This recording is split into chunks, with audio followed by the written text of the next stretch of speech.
There were only 3 people in their room when Jam Master Jay was killed: Jay, Lydia, and Tony. Even when people have valuable information that can help solve a crime, sometimes they're not confident that they will be kept safe.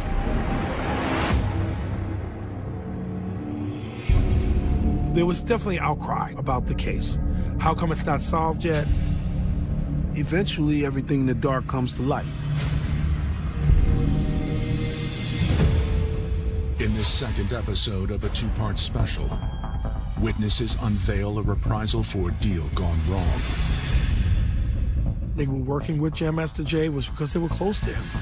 His childhood friend and his godson.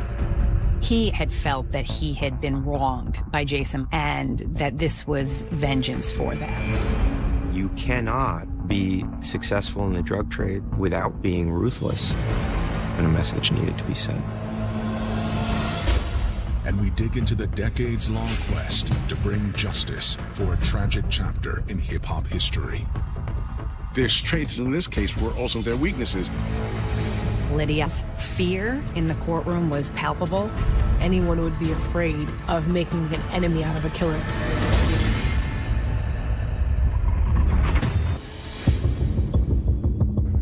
On October 30th, 2002, hip-hop legend Jason Mizell, a.k.a. Jam Master Jay, is shot and killed in the 24/7 studio in Queens. There were only 3 people in their room when Jam Master Jay was killed: Jay, Lydia, and Tony. Lydia and Tony later tell us that 2 men stormed into the studio. One of these men shot Jay in the back of the head, killing him instantly on the spot. But in the aftermath of the shooting, neither Lydia nor Tony identifies the suspects. It was complicated because of the fear factor with Lydia and Tony. I knew it was going to be difficult. Even when people have valuable information that can help solve a crime, sometimes they're distrustful of law enforcement, or they don't feel comfortable that law enforcement can actually keep them safe.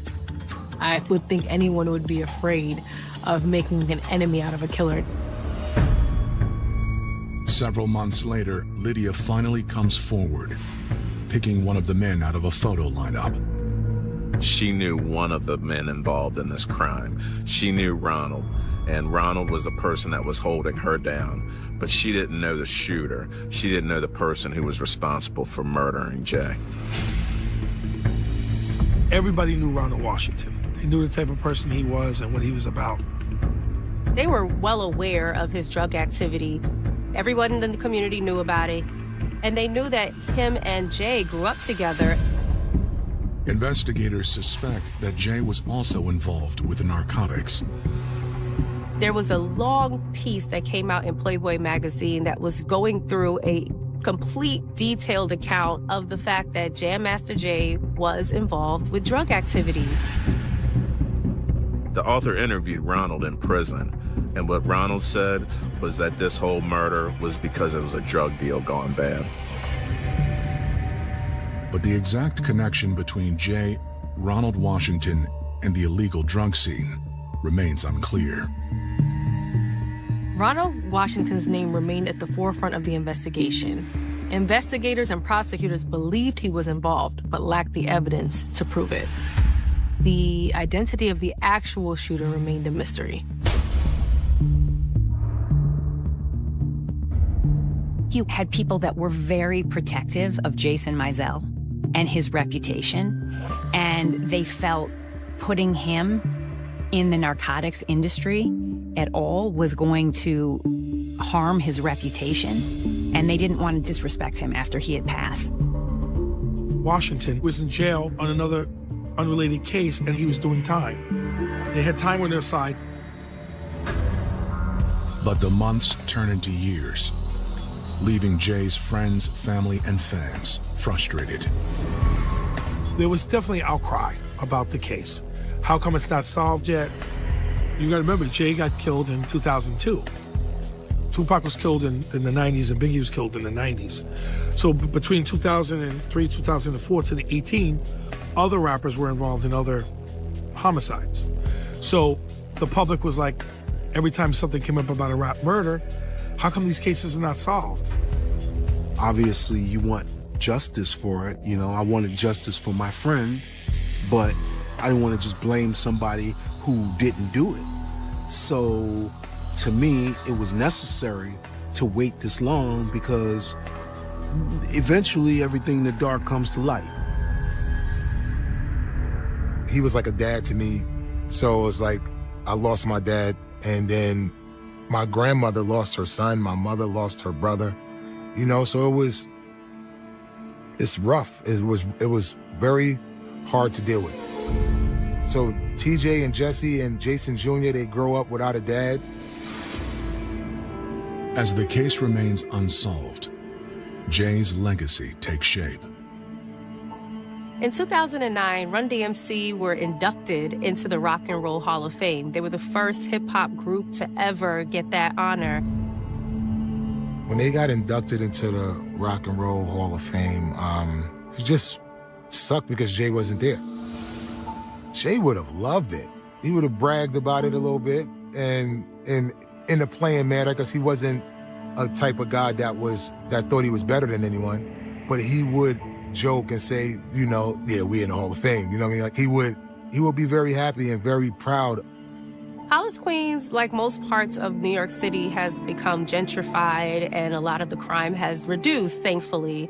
They cleaned up the area. But where Jam Master Jay is, there's a mural of him there. They renamed the street after him. They just really have celebrated who he was in that particular community, which he was a big deal as Jam Master Jay and Hollis, Queens goes together.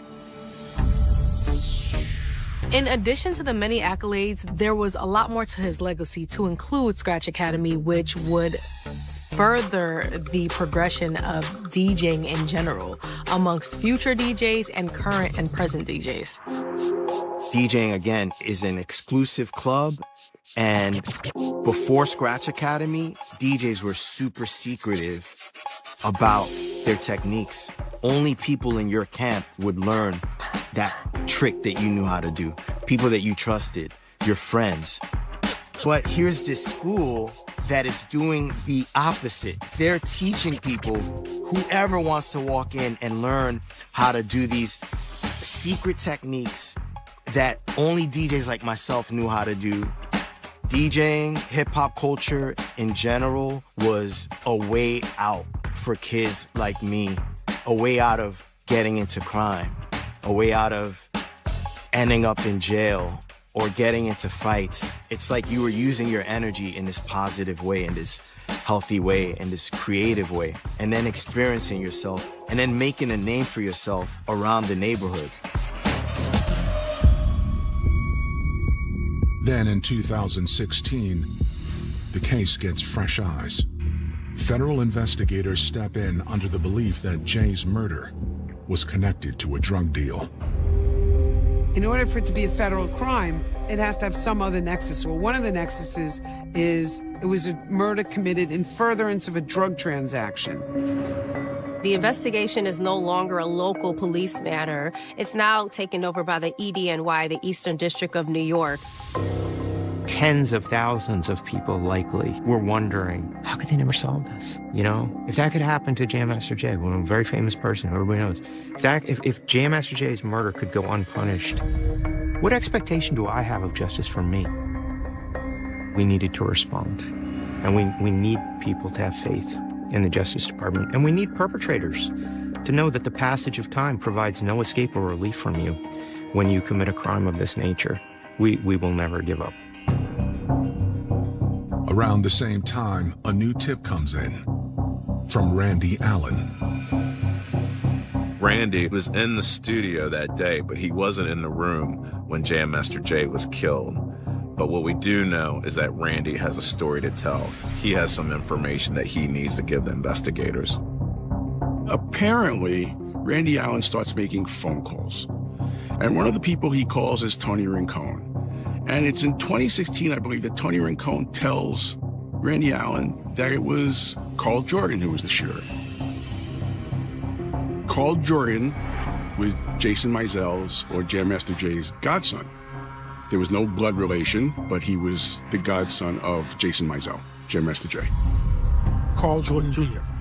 He is the other assailant that was with Ronald Washington at the night when Jay was shot in the music studio. Randy reports that he confirmed the ID with Lydia. At about that same time, he calls his sister Lydia High, who also says that Carl Jordan was the shooter. Now, this is 14, 15 years after the actual shooting takes place. And I believe he contacted the authorities.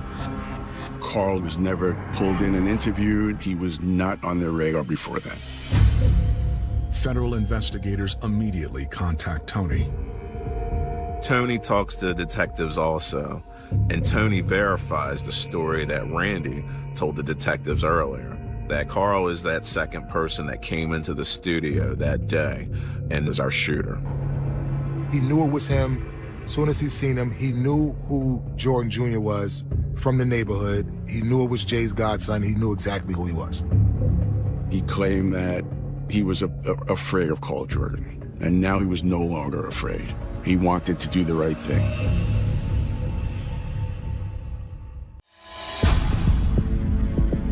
A decade after the death of Jam Master Jay, witness Tony Rincon finally agrees to tell investigators what he saw in the 24/7 recording studio in October 2002.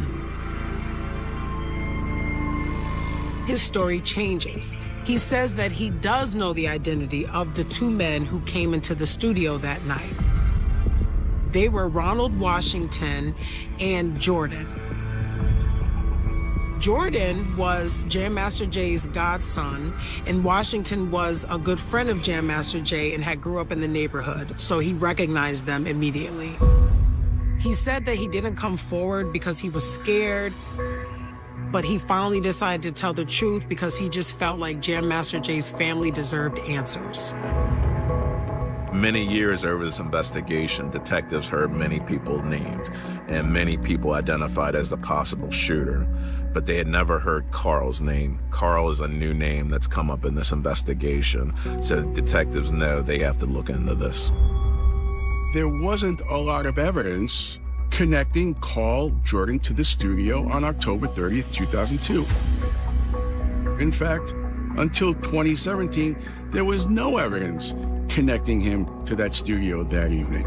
There was nothing forensic, not a fingerprint, not a hair, no DNA, nothing that connected him to that studio that evening. When police follow up with Lydia, she falls short of naming Jordan as the shooter. The police went back and talked to Lydia High again. This time, she says that Ronald Washington was the man who held her down at gunpoint. And then she also describes the gunman who shot Jam Master Jay. She says she had never seen him before, but that he was a light-skinned male with a neck tattoo. Lydia did not know Carl, so she would not have recognized him the way she recognized Ronald, because Ronald was a childhood friend, so she had known Ronald for a long time. But she didn't know Carl. She saw the shooter and could tell us what he looked like. When she gave this description, it actually matched Carl. After more than 10 years, the investigation takes a small step forward. But this time, there is one big difference. Involvement of the federal government in Jam Master Jay's murder helped immensely. And the reason that it helps in these cases is because the government has more tools, more at their disposal to use. Those prosecutors are able to go across state lines and look into all the leads that they have been hearing about Jam Master Jay's involvement in drug activity.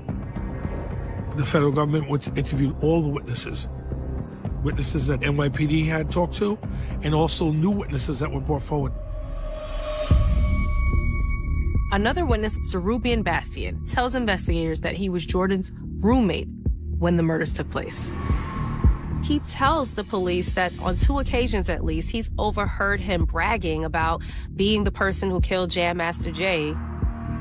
He said that at one point he overheard Jordan telling his girlfriend on the phone, "I'll do you like I did Jay." And on another occasion, they were in the car and he said that if Jay was still alive, he would kill him again. That happens all the time with people. So many years have passed, so they probably felt that they're not going to catch us. They're not going to get us. So they just felt comfortable talking to other people about what they did. And sometimes it's bragging, letting people know, I'm the guy that killed Jam Master Jay. You don't want to mess with him. So people think it's a badge of honor sometimes. Investigators comb through Jordan's criminal record, where they make another potential connection between Jordan and his Godfather shooting. So in 2003, Jordan was arrested. During that time, he was searched and police recovered .40 caliber bullets and a .40 caliber pistol. When the .40 caliber bullets were examined, they realized that they were the exact same type of ammunition that was found at the crime scene where Jam Master Jay was killed. The casings are the same primer type, font, texting, and spacing on the head stamp. That didn't necessarily prove that he was the killer, but it did prove that at that time, he was in possession of the same exact type of ammunition.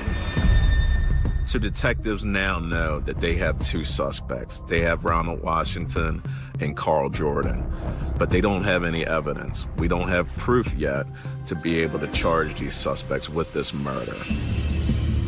Investigators go back to the blue hat found at the crime scene. With over a decade having passed since it was tested for DNA, they run it again.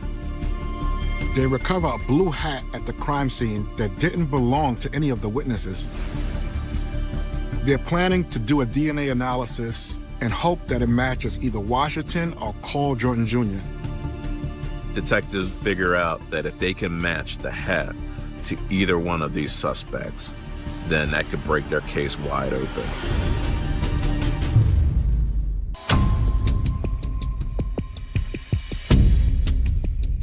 The other thing that happens is that with the passage of time, the perception of witnesses can change in a couple of important ways. You worry about memories fading over time, but you also may benefit from the maturity of witnesses over time and a diminished fear.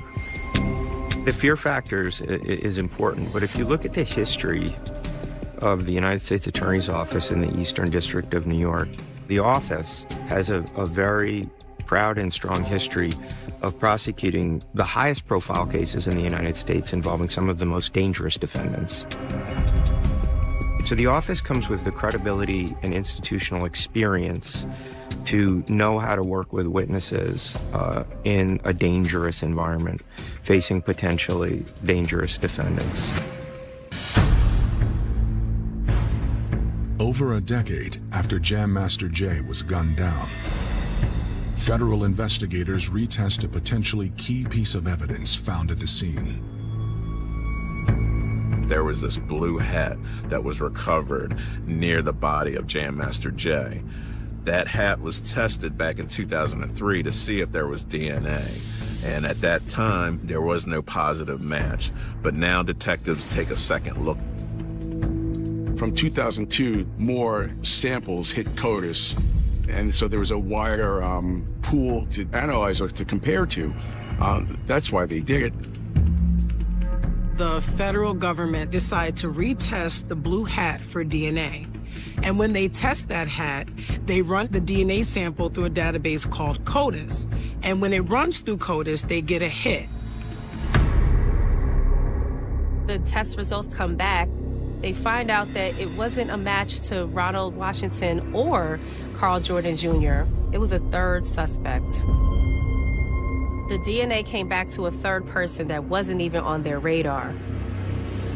So what you expect in an investigation is that you're going to have twists and turns. But what you don't expect is this huge plot twist. Now, who is this guy? And is he friends with Washington or Jordan? And what did he play in this murder? As investigators try to understand the connection between Jordan, Washington, and the new suspect, they take a closer look at allegations Jay was involved in the drug trade. When you're involved in the drug trade, it's a dangerous business. So there's got to be a need there. And usually that need is financially. Either you need money or you're really seeking that money at a whole nother level. So a logical step now is that we're going to have to look at Jay's financials. They learned that Mizell was in deep financial trouble at the time of his death. He owed the IRS with penalties and interests that had built up over time. He had took a lot of money and helped a lot of people and gave out money. A lot of these rappers, and even ball players, athletes do this. They give out money, buy houses and cars, and then they realize, oh, wow, that money went fast. You're supposed to be in a savings program. And these guys aren't in a 401k. There are a lot of people who depended on Jason Mizell. According to the government, people depended on him financially, and he felt this pressure to provide, and that pressure led him to financial difficulties. Jay had a family, his own family. He had 3 children, a wife, he had a sister. He has family, which he considered his community, the Hollis Queens community. Any person or people or need that was out there, he was going to try his best to financially help that person or people. That's just what his spirit was. He was always a giving individual, so hands were always out for Jam Master Jay, and he wasn't shy to give, even if he didn't have it. He'll find a way to give it. Did Jay turn to selling drugs to keep himself and everyone around him afloat? Now you have to figure out what's the connection, why these suspects wanted to execute Jam Master Jay.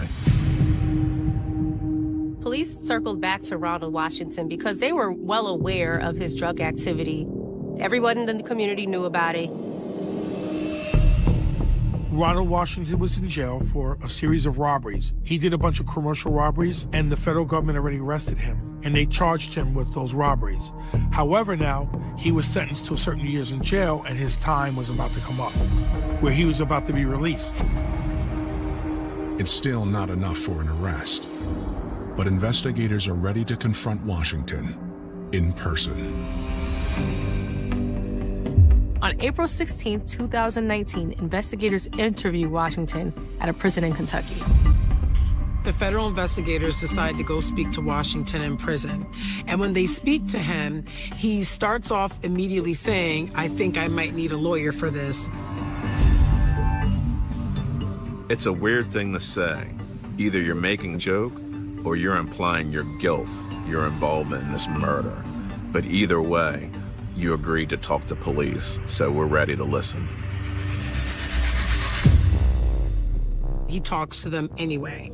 And what he talks to them about is that there was a drug deal, a big drug deal that Jam Master Jay was involved in with a dealer down in Maryland, and that Washington was a part of that drug deal. Washington admits that he was in on a deal that Mizell was brokering to bring in 10 kilos of cocaine from California to Baltimore. Washington also lets the investigators know that Jordan was also supposed to be a part of the drug deal. Jay went out to get the 10 kilos and get them on consignment. Consignment is that you'll get the 10 kilos and then you'll pay us later. It's like product now and pay later. 10 kilos are probably something about $400, almost $500,000 of drug money. So that was a lot of money.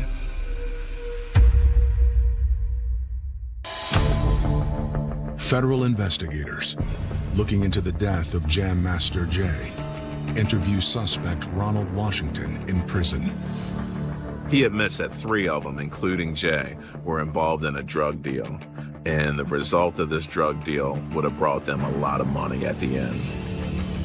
The reason that Washington and Jordan were working with Jam Master Jay was because they were close to him. Washington was his childhood friend, and they grew up together in the same neighborhood. So he knew Washington, and Jordan was his godson. Ronald really didn't have a lot going for him, but Jay was determined to help him. And so Jam Master Jay and Ronald and 2 other individuals drove down to Baltimore to find a guy who ran the drug business in Baltimore and to get his permission to allow Ronald to distribute that cocaine in Baltimore on Jam Master Jay's behalf. Ronald insisted to Jay that this guy really hated him, and they did not get along because of some prior incident, and that he didn't think it was a good idea for him to actually go face-to-face with the guy.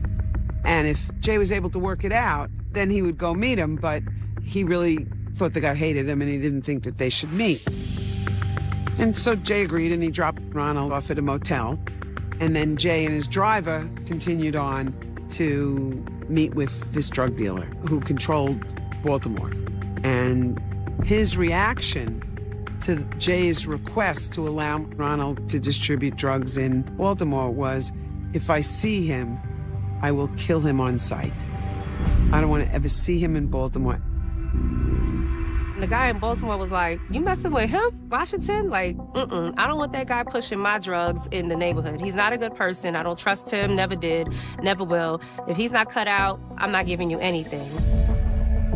So Jam Master Jay had to deliver this news to his business partners. Washington was out, so that meant Jordan was out also. There was no way around it. Jam Master Jay didn't have the pull. He was only the middleman. That was his role. Ronald wasn't upset with this. He knew that guy wasn't going to work with him, so they just went back to New York and they forgot about the drug deal. But investigators believe Washington was more upset than he is letting on. In fact, they believe they may have just uncovered his motive. You cannot be successful in the drug trade without being ruthless to a degree. Those social and legal boundaries are more easily crossed, unfortunately, than most people would expect. And that's why victims are often completely surprised, because they think to themselves, it's me. It's you and me. We know each other. We have a relationship. You've had dinner in my house, for example. You've met my family. How could you be doing this to me? And the response is a cold, hard truth, which is essentially, this is business.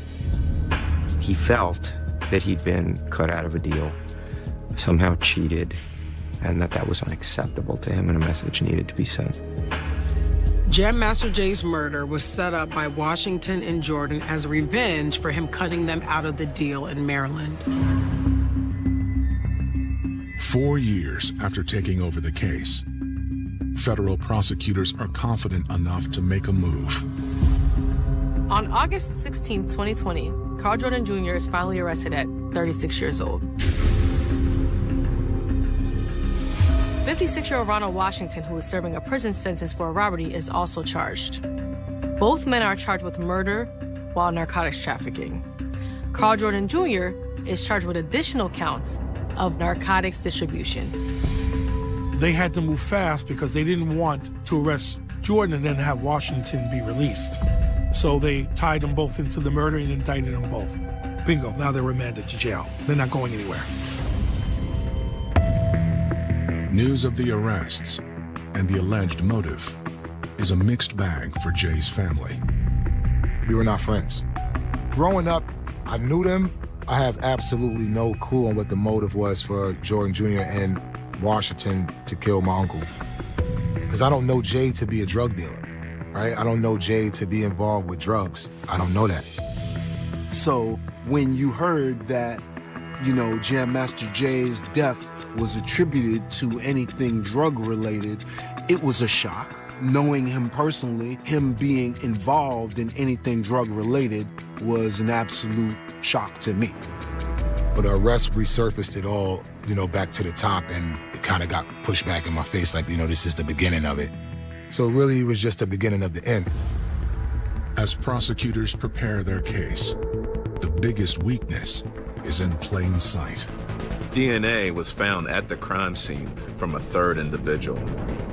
They knew that the defense counsel would use the DNA that was found in the blue hat to create reasonable doubt with the jury.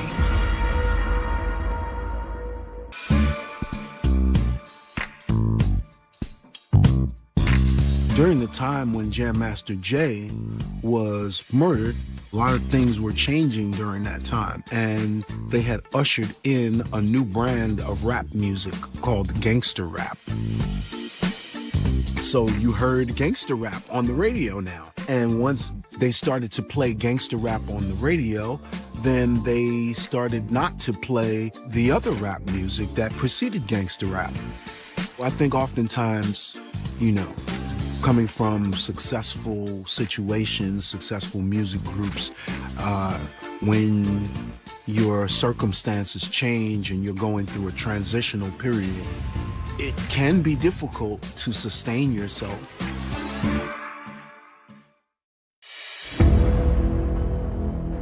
By February of 2024, prosecutors are finally ready to take Carl Jordan Jr. and Ronald Washington to trial for the 2002 shooting of Jason Mizell, aka Jam Master Jay. It took the full 4 years to prepare for the trial. It was delayed because of motion practice. It was delayed because of COVID. Both Washington and Jordan Jr. face up to life in prison. The death penalty was not presented for this case, which is an opportunity in the federal courts. But for here, the biggest and the largest sentence you could have for first-degree murder is life without the possibility of parole.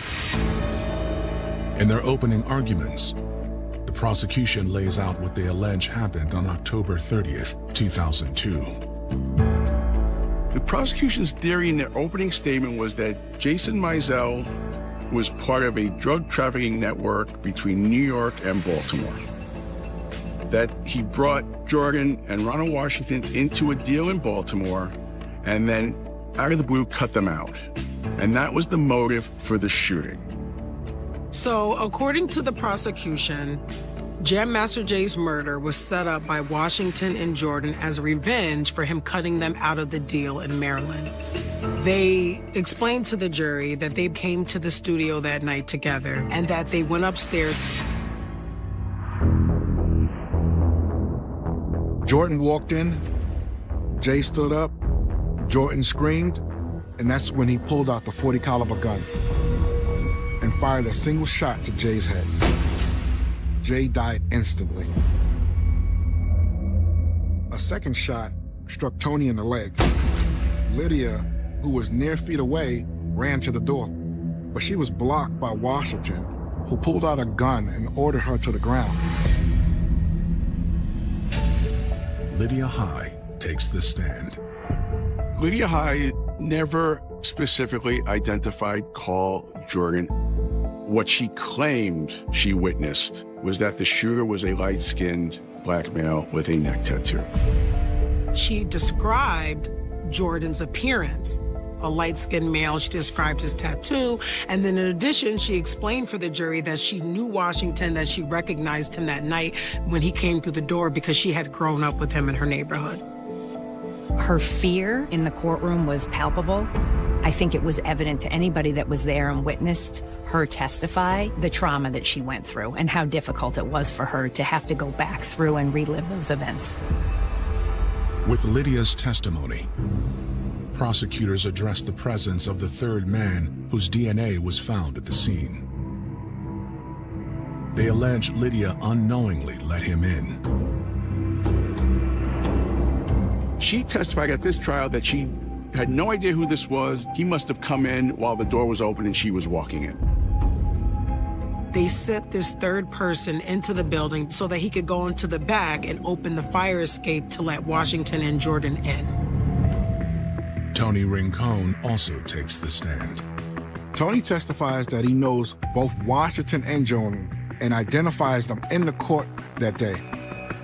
He states that he saw Jordan walk over to Jay as if he was going to give him a pound or a handshake. And that was around the same time his mother was calling.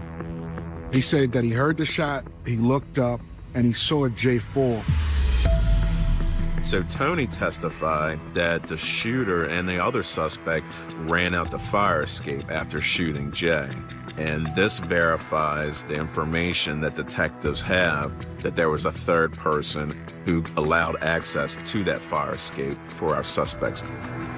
Tony Rincon and Lydia High both testified that the reason they didn't initially identify Carl Jordan as the shooter was because they were scared. And after 15 years or 16 years or 18 years or 20 years, they decided now was the time. They were no longer scared and they were going to do the right thing. Randy Allen also takes the stand, recalling a version of events that stays true to what he told police back in 2002. Randy Allen ran from the control room, saw his best friend on the floor bleeding from the head, took the gun, ran out the back door, I believe, the fire escape door, looking for the shooter or shooters, and then ran to the parking lot, which was about a block away. Without Lydia High, without Randy Allen, and without Tony Rincon, the case can fall apart. Yeah, you can have one of them testify or maybe even two, but having all three, they don't have to wonder what did Lydia see or what did Randy see or what did the other people hear. They can hear from their mouth exactly what happened. But will it be enough? Well, the strengths of the prosecution case were the eyewitnesses, but their strengths in this case were also their weaknesses, because I thought these eyewitnesses were incredible. Other weaknesses was there were no forensics, no fingerprints, no DNA, no nothing to connect Carl Jordan to the crime scene.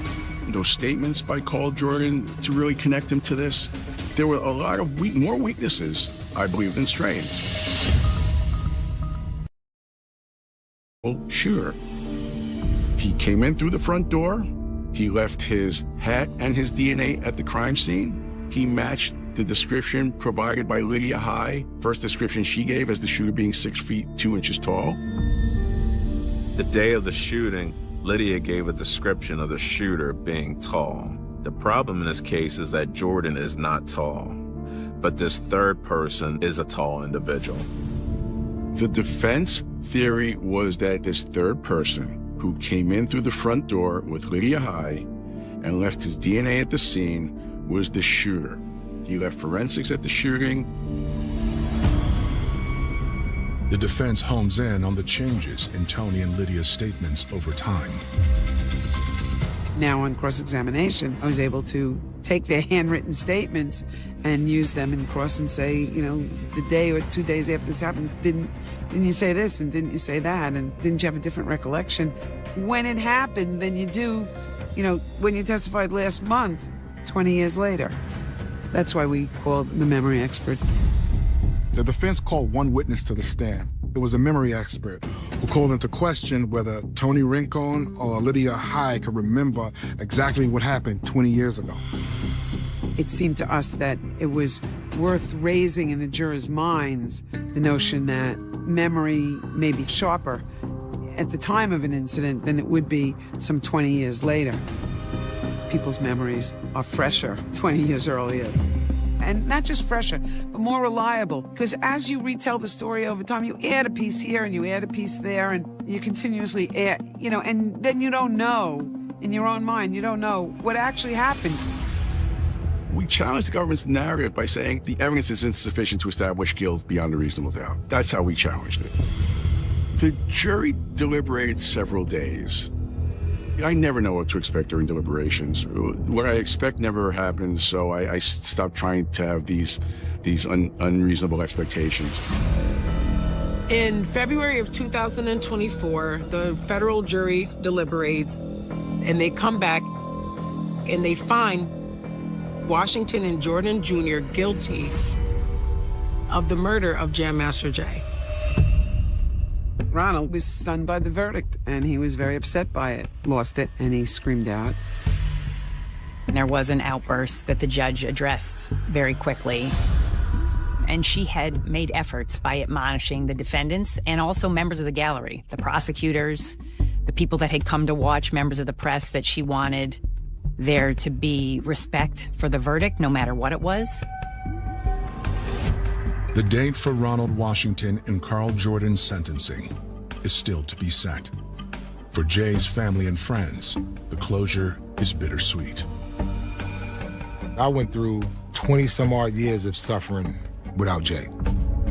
20 plus. My family, me, my mom, my mother, my grandmother, and my uncle Marvin, they all died without knowing what happened to Jay.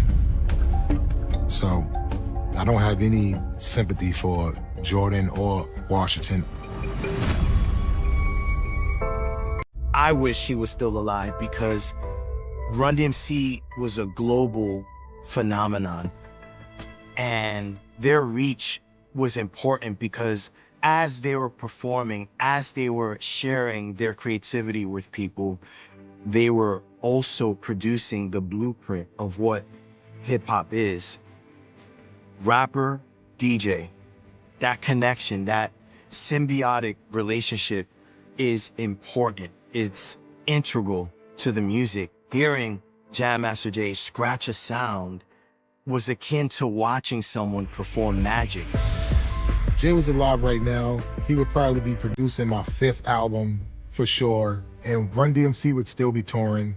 And he'd probably be on the road with me, because I would still be touring. We'd be enjoying life. I mean, life was good before he died. It would be great if he was still here. Yeah.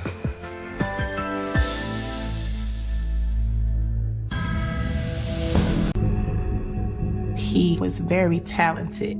Oh, he was the artist. I get back to the house and I say, those are detectives. So they look at each other. I say, where is he? And she's like, he didn't make it.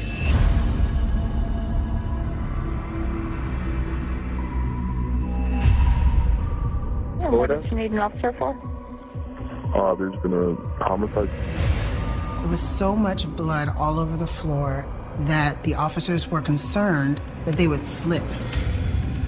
That's overkill. Emphasis on the word kill.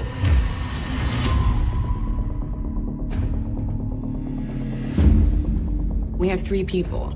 One of them is dead, 2 of them are alive. Get down on the ground! Spread out! There was a direct assault, a direct diss to his street cred.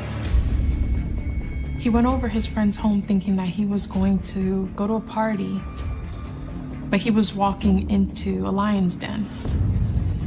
He was beyond pissed. This was a heartless and cruel revenge.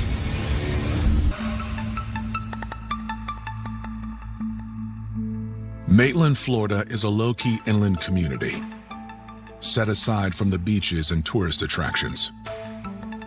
It's an area where, people live. There's families who live there, and people live and work nearby in Orlando. They drive to Orlando. Maitland isn't one of those places that you see on the news all the time or hear that there's a lot of crime taking place. On November 26, 2018, it's just before midnight when a call comes into 911 that gets the immediate attention of the Seminole County Sheriff's Office. 911, you need police, fire, or medical? I need police. Okay, and what did you need an officer for? There's been a homicide committed. The caller identifies himself as Walter Johnson. But I don't know exactly what just happened. I just walked in the house, they killed him. Is there anybody else at the house? It's my roommates. These are people I live with.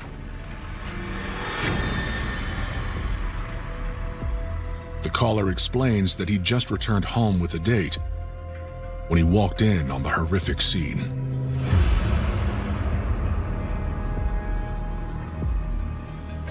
He saw his 2 roommates, but he also saw garbage bags on the floor. And the garbage bags had a body in it. Mr. Johnson leaves, gets into his date's car, and goes as far as he can. But he calls 911 and he's frantic because he just witnessed a bloodbath.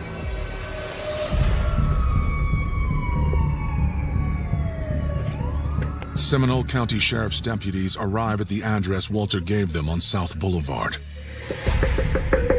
Sheriff's office. Deputies then tried to make entry into the house in the front, but they couldn't get in. The door was locked. Keep knocking. Let me know if you get an answer. So they went around back. The door was open, and that's when they saw the crime scene as soon as they walked through the door. They observed a body on the floor, and it was bleeding profusely.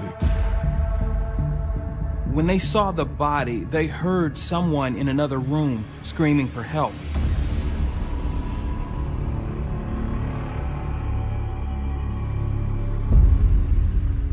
Deputies followed the calls for help to a hallway bathroom. Inside, they saw a man who was distraught, emotional, basically telling them, "It wasn't me. I wasn't the one who killed him." He identifies himself as Ian McClurg.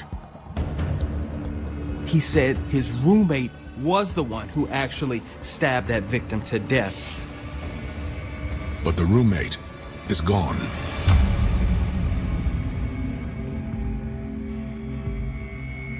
He ran from the house, the murder scene, on foot. Ian gives them the victim's name.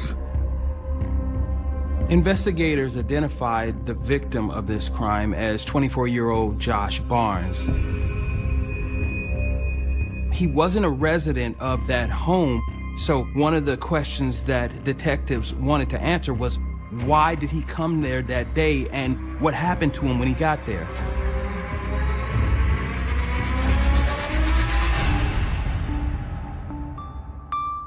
Joshua Nathan Barnes was born on September 25th, 1994. He was a wonderful baby. Like, Josh was the ideal baby that a mother would want. Josh was the oldest child of the family from his mom. They came from Savannah, Georgia to here in Florida to live. Josh is a typical big brother, protective. He gave all of his younger siblings a hard time. Growing up, church played a central role in the Barnes family. Josh's grandparents on both sides, strong people of faith. And so they have always been a family that attended church together. My church has been my #1 foundation and support through everything, like literally. Josh was strong in his faith. But at school, he struggled to find his place. I enrolled him into alternative schools for his diploma. That went left. Then I sent him to another alternative school. That went left. So I just kind of swayed back and let him try to figure out what it was in life that he really wanted to do. He was very creative with music. Josh would always try to make beats, or he got a rap or something to finesse. And he was a gamer. He loved games. He was big into animation, games, music. That's who Joshua was. At 19, Joshua unexpectedly became a father. It was not a relationship like a girlfriend-boyfriend relationship. She was a young mother. She was 17, Josh was 19. He did the best that I think he could have done. He knew mama was there and my husband was there, so he had a whole village. His son being born, I think that was an eye-opener for him, that it was time to man up and I have to be here for my son. He had his little jobs here and there. He used to work for FedEx. His last job was at the call center in Altamont.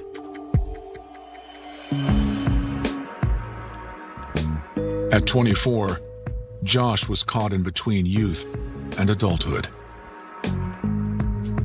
I would have to get on to him a lot of times, just reinforcing and redirecting him what to do for him before he can hit the back door. He would go and spend the night with friends, maybe go out to a club or whatever they may do, play games. You're really just starting to figure out life. Who do I want to be? But that's a question that Josh won't get the chance to answer. Hey guys, we need to clear this scene. Go around the corner. Deputies with the Seminole County Sheriff's Office have just discovered his body inside a Maitland, Florida home. Ian was found by law enforcement in the bathroom. very distraught, very distressed. He tells the deputies that the third man, his roommate, is responsible for the killing. The suspect was Jake Bellotta, and we had to go and find this person. Given the grisly crime scene, the Seminole County Sheriff's Office pulls out all the stops. This scene is something straight out of a movie. We have the police officers in choppers up above using infrared cameras trying to find this suspect. We have the K-9 police units on the ground going door to door looking for this guy.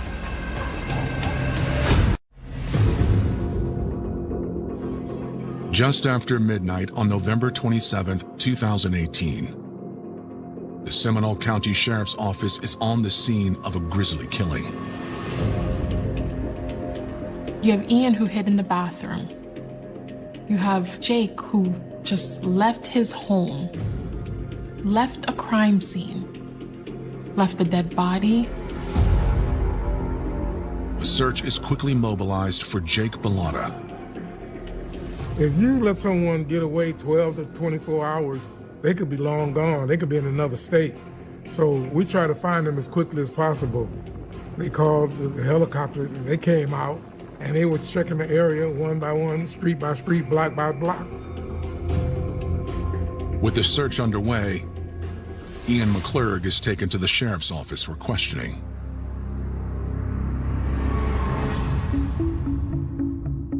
Major crimes investigators arrive at the home on South Boulevard to take a look at the scene.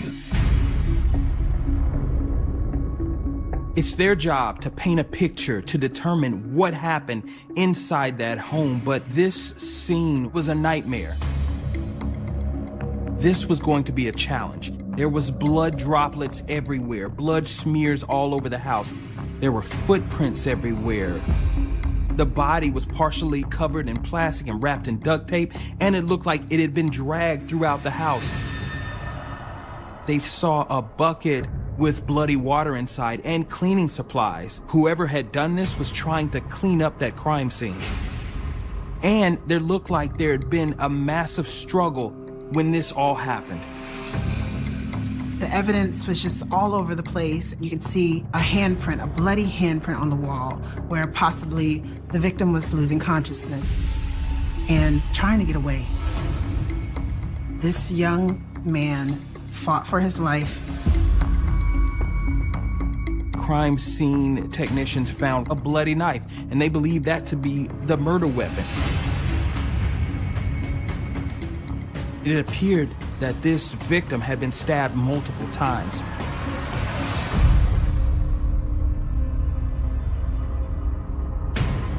The 9-inch chef's knife is covered in blood, lying on the floor in the back hallway. They wrap that up in evidence and send that to the lab. Find out whose prints are on it, find out whose blood is on it.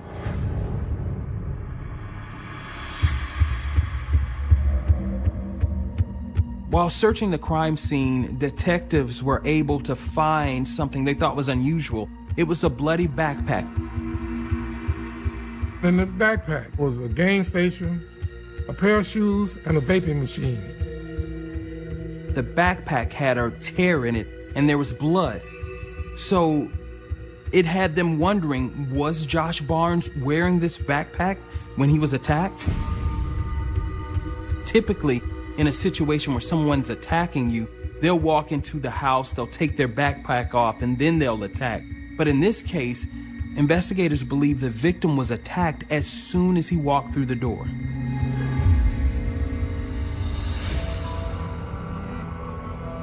As crime scene technicians continue to process the scene, investigators speak with a 911 caller, Walter Johnson, outside the home. Mr. Johnson was the new roommate. He was out on a date, having a good time. Didn't have a car, so his date had to pick him up. Walter tells them that his roommate, Jake Bellotta, was a known hothead, and recently his temper had been flaring.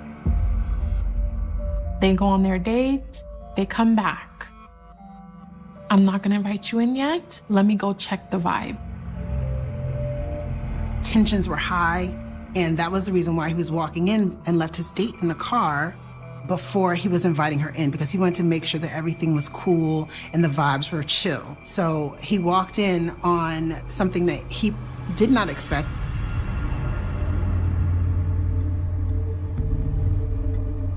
And inside, he saw Ian McClure holding a knife. And he also sees a body on the ground, and he recognizes that person as Joshua Barnes. So as you can imagine, he was terrified. Jake Bellotta made some kind of remark about he really put up a good fight. He tells investigators he had to think on his feet. He even said, I took the knife out of his hand and threw it in the other room because I was afraid of him. They wanted him to help him get the body out. Mr. Johnson said, yeah, okay. But man, I'm on a date. I gotta get my girl out of here. You know, I don't want her in here. So he left. And when he left, that's when he called 911 because he didn't want to have anything to do with that. Walter's date verifies his story, leading police to believe he is telling the truth. He was doing everything he could to get investigators, get police to that house as soon as possible. Then, investigators get an urgent update on the search for Jake Bellotta.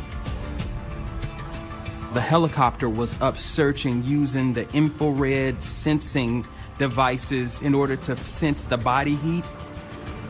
Alert to Altamont Canine. You almost 97. I've got a target I can't clear in the back corner of that parking lot. Cover your head! You know how moms are. You're going to get up and you're going to go to church. So she would make sure Josh come to church, and like times when I wouldn't see him, I would call him and say, hey, I haven't seen you at church. You need to get in church. And I still remember Josh being baptized at church. Josh got baptized maybe a year or so before his passing. We had recently had a conversation about, you know, just doing the right things in life and all that, and making the right decisions in life. And Josh decided that he wanted to give his life to God and get baptized.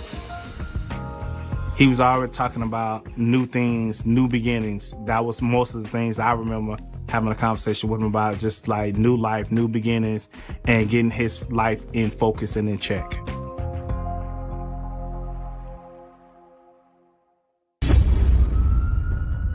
The Seminole County Sheriff's Office is searching for suspect Jake Bellotta after he left the scene of a brutal stabbing. Helicopters using heat-sensing technology pick up on a possible subject in a tree near the crime scene. 10-4, 51 that way. They found him, and the suspect, seeing that he wasn't going to get away, Get down on the ground! Spread out! just gave up.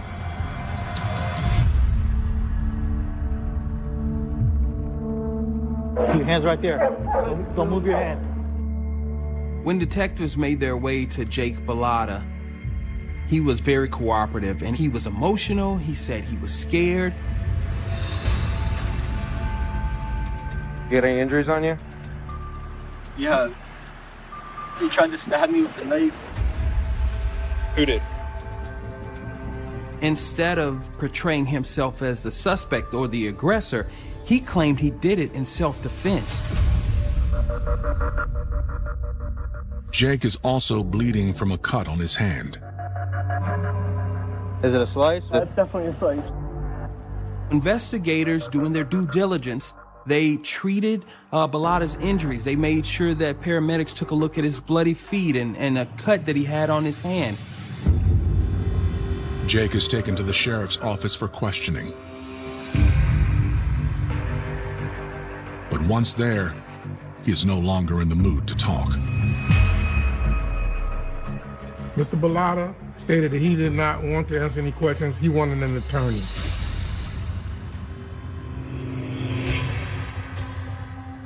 With Jake not talking, investigators are no closer to finding out what happened inside the house that led to Josh's death. But based on Walter's statement, there is still one person who might be able to tell them: Ian McClurg. He saw Ian McClure as well as Bellotta, and McClure was holding a knife. Investigators took him to the station where he was questioned about what had happened. Ian gives investigators background on the roommates. Jake and his roommate Ian both met at Full Sail University, which is a music producer or creative type university in Central Florida. They became friends and decided to move in together.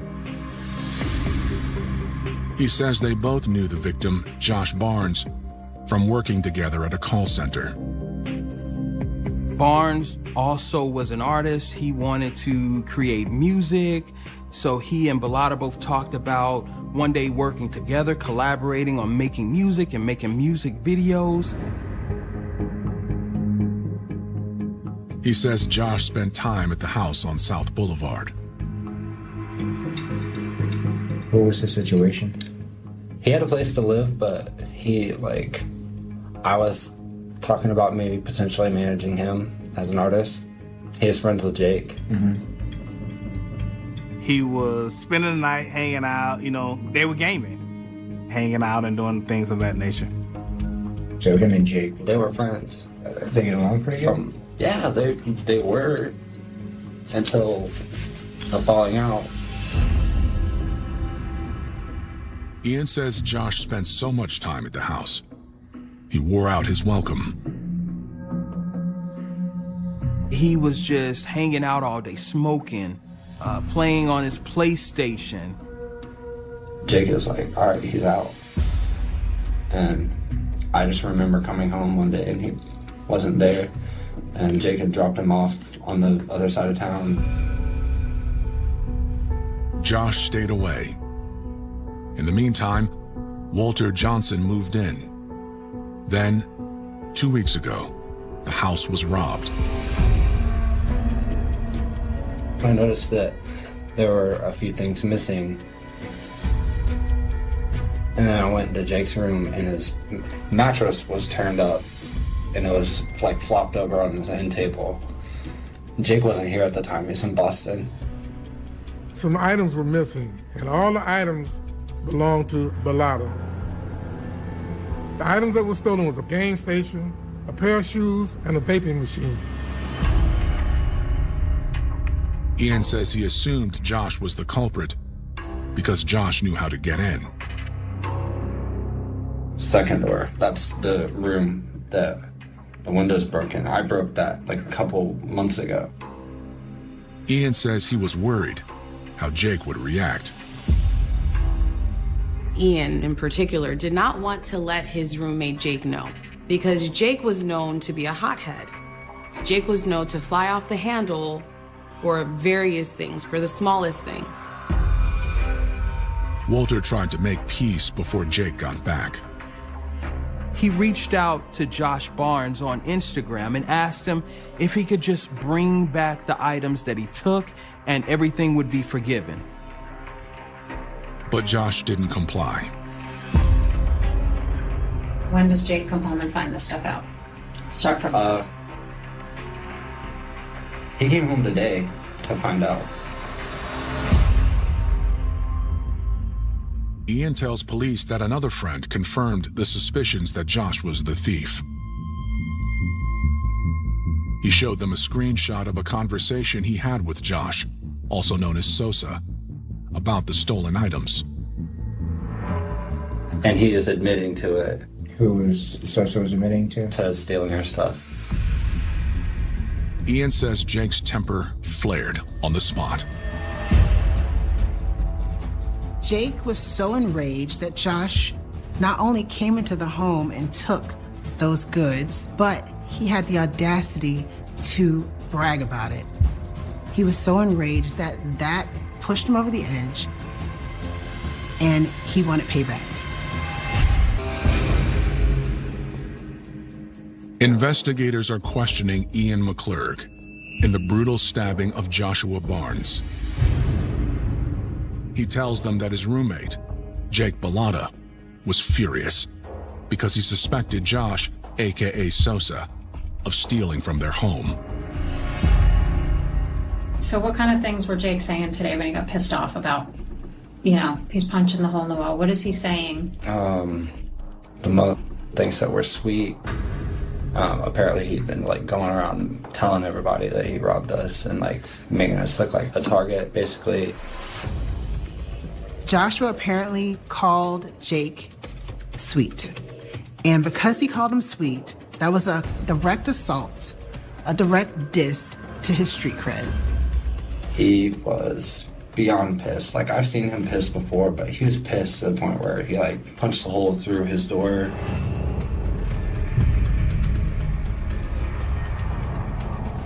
Jake decided then and there that he was going to teach Josh a lesson and started to plan his murder. Ian tells investigators that Jake came up with a strategy. Jake starts to incessantly text Joshua and send him a barrage of messages, inviting him out to parties and trying to make peace with him and trying to lure him back to the house in one way or another. He had told Sosa that they were going to go out, that there was an event. They had girls there. Yeah, that eventually like got Sosa to agree to come alone. Ian was a part of it. He was assigned to sit there as a lookout. He was sitting on the couch, and he was supposed to let him know when Joshua came in. Jake retrieved a 9-inch knife from the kitchen, and the two roommates waited. That night, Joshua went over his friend's home thinking that he was going to go to a party, have a good time, and unknowingly to him, he was walking into a lion's den. When Josh arrived, Jake answered the door.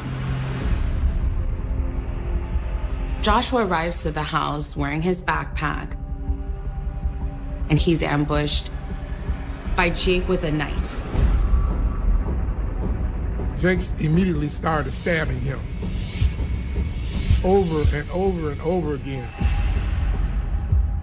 Now, Ian didn't see the initial stabbing at first, but then when he heard the stabbing, he jumped up and looked in that direction and saw him getting stabbed. Josh was fighting for his life. Ian is not doing anything. Ian is watching this transpire. He's watching Jake stab Joshua.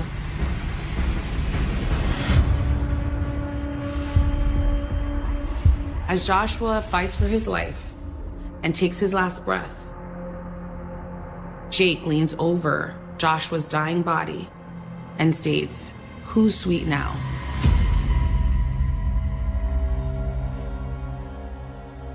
Ian says Jake reached for Josh's backpack and made an unexpected discovery. Joshua is dead, he's gone. And thereafter, Jake happens to pick up Joshua's backpack and open it to see the items that he thought were stolen. In fact, Joshua had them in his possession and was returning them to him.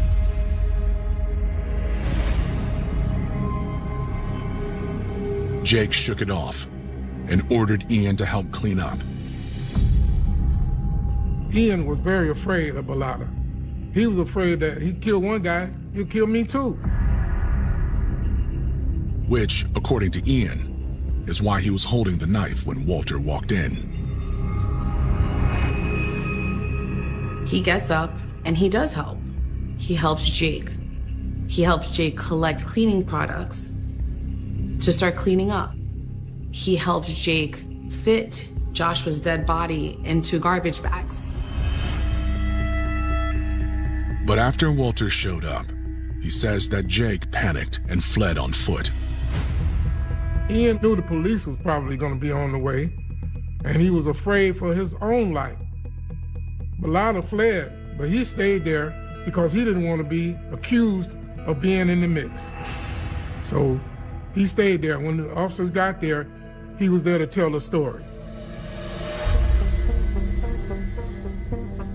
Ian's story rings true, but doesn't line up with Jake's claims that Josh attacked him. Their stories don't corroborate. They don't come together. You know, one of them's lying and one of them's not.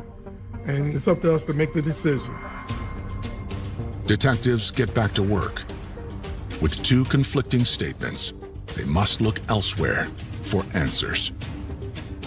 They think they're going to get away with something, but they're not. If you commit a crime, we're going to get you.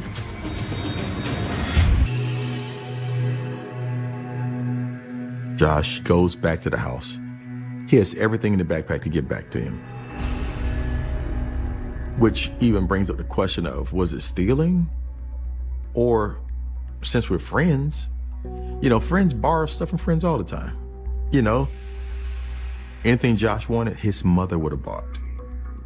Tasha would buy Josh whatever he wants.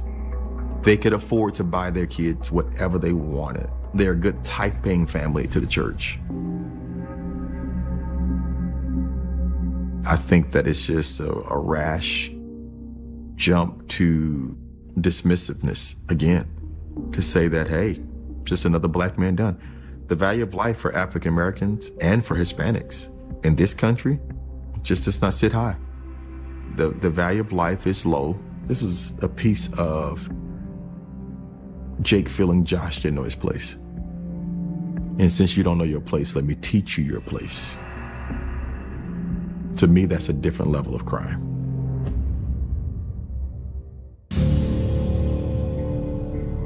On November 26, 2018, investigators have just heard a disturbing first-hand account of the stabbing that left 24-year-old father Joshua Barnes dead. At 6 p.m. the evening after he was found, police finally delivered the tragic news to Josh's family. My son called me and said, "Mom," I was like, "Yes, son. The police is here looking for Josh." I get back to the house. When I pull up to my house, I said, "That ain't no police. Those are detectives."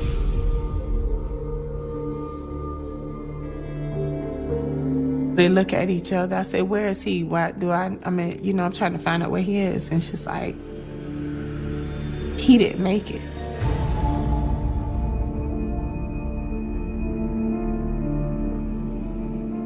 Mom called me and she was frantic, to say the least.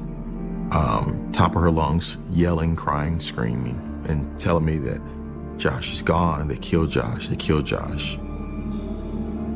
They didn't tell me he got stabbed. They didn't tell me he got shot. They just told me he didn't make it.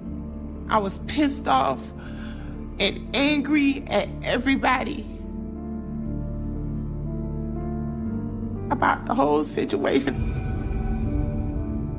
It's gut-wrenching. It makes you think that, you know, you can have a conversation or see somebody one day and then the next day they're gone. Then, investigators learned that the results of Josh's autopsy are in. The victim had been stabbed 17 times. They found stab wounds to his arms, his back. They say he was cut across his head. They also say his torso was littered with stab wounds. In fact, investigators say the knife used in this crime penetrated his lungs, his liver, his ribs, and even his heart. They say that stabbing was so brutal, so vicious, that the knife actually penetrated the victim and went into the backpack. The details are brutal, but they offer insight into the conflicting stories given by Jake Bellotta and Ian McClurg. Self-defense is maybe one stab, or you shoot somebody once, or maybe twice even, to get away from the person who's trying to harm you. But 17 times, that's overkill, and emphasis on the word kill. We clearly see a lack of remorse. We clearly see a disregard of the rights of others. We clearly see so many things that just shows that this was a heartless and cruel revenge. Jake is charged with first-degree murder with premeditation. And in the state of Florida, first-degree murder is punishable by life imprisonment without the possibility of parole or the death penalty. Ian McClurg is charged with conspiracy to commit capital murder, tampering, and accessory after the fact to first-degree murder. So Ian is offered a choice. He is offered a plea deal in exchange for his cooperation to testify against Jake in his trial. They wanted to ensure that he would testify, that the person who actually committed the crime would go down for it. As prosecutors take over the case, they know that a conviction is not a sure thing. The prosecution recognizes that in order to convict Jake of first-degree murder, they will have to have solid evidence. They will have to prove beyond a reasonable doubt in court that Jake premeditated this crime. In Florida, we have the stand your ground law that allows an individual to employ deadly force if they're in fear of their life. That means that a person does not have to retreat if they feel like their life is in imminent danger. Anytime that you're attacked, you got a right to stand your ground. You can use whatever necessary force to keep from getting hurt. Of Joshua Barnes. The key witness for the prosecution is his former roommate and friend, Ian McClurg. In his testimony, Ian stated that he was afraid of Jake, and he was afraid he'd be next, and that's why he did what he did, and he cooperated. Because if he hadn't, he might be next. The defense team counters by circling back to Jake's claims of self-defense to the officers who arrested him. Jake sustained injuries. He had some cuts on his hands, on his foot. He claimed that Barnes was the aggressor, and Bellotta was in fear for his life, and that's why he stabbed the victim. He was emotional. He said he was scared. Jake's defense team claimed self-defense through Florida Stand Your Ground law. Mr. Bellotta was at his own house. Anybody that come into your house, you got a right to defend yourself. Prosecutors counter, calling their own experts to the stand. When forensic experts testified during Jake's trial, the evidence told a much different story. That story consisted of 17 stab wounds being inflicted onto Joshua's body, which is not consistent with self-defense. They also argue that Jake's injuries indicate he was the attacker, not the victim. Jake's injuries were consistent with those of someone who was actually holding the knife, trying to inflict harm on someone else. That they were not consistent with someone trying to defend themselves or have defensive wounds. When you're stabbing on someone, your hand sometimes slips, and that's how you get cuts on yourself. You cut yourself, and you're bleeding. And especially when you're doing it over and over and over again. Jurors take less than a day to come to a decision. The jury does not buy Jake's defense of self, and he is convicted on all counts of first-degree murder, and he is sentenced to life imprisonment without the chance of parole. I don't think justice would be the word. Just because they convicted a person who killed my son, that's not justice. Not to me. Ian McClurg is sentenced to 10 years in prison, with 10 years of probation following his release. After serving just 6 years of his 10-year sentence, Ian is released and will instead serve 14 years of probation. There was enough time, Ian, for you to make a phone call that Josh would have never appeared at the house. You could have de-escalated the situation, as you did not participate in the stabbings of Josh. You definitely could have de-escalated a premeditated situation, but you chose not to. But instead, you chose to stay there with them. Life is really just getting started. So his path was just starting. When you first look at the story topically, it seems like just another Black child killed. But when you unfurl it and take the layers back a bit, it becomes way more heartbreaking. The fact that this kid who is somewhat sheltered trusted friends or associates, so much so that he walked into a trap. There's a little boy that would never ever have his daddy. A little boy who would never ever have his father. His son can draw like none other. He loves to play games. He's a gamer. He knows how to draw. He's 10 now. He's been drawing. He has an engineering brain. All I could tell, if I had to tell the world anything about him, Joshua was loved.